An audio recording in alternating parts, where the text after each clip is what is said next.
Slovenské národné divadlo má bronzové medaily z Jan Cupu.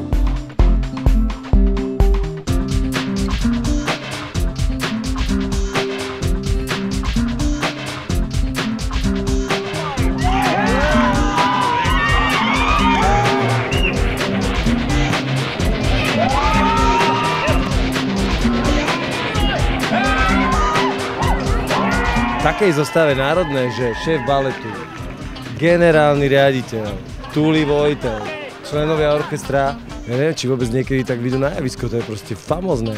A je neuveriteľné, že sa takto Svetojanskú noc, bola tu moja myšlienka pred 2 rokmi, že takto to spojiť, že sa takto spájame a to je perfektné, to je úžasné.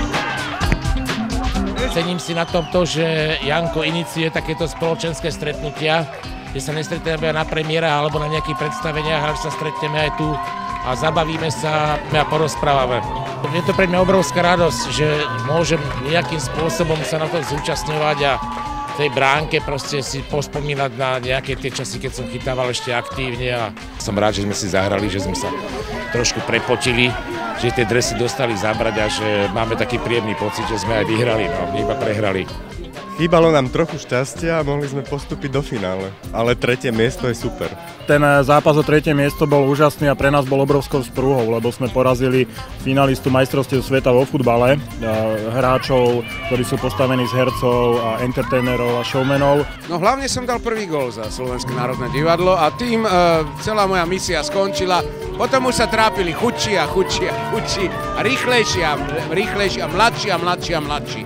Znám, že na začiatku mi kopli do nohy, takže ma celý čas bolela noha, no ale ten druhý zápas sme zvládli dobre.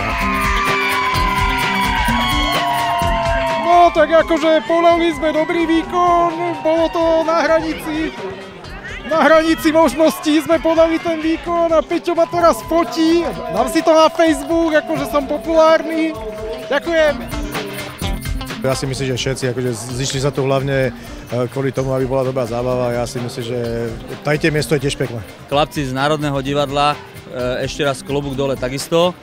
Bolo tam veľmi veľa krásnych futbalových momentov a fakt som rád, že som mohol vidieť také možno nové futbalové vzory, čo tu sú.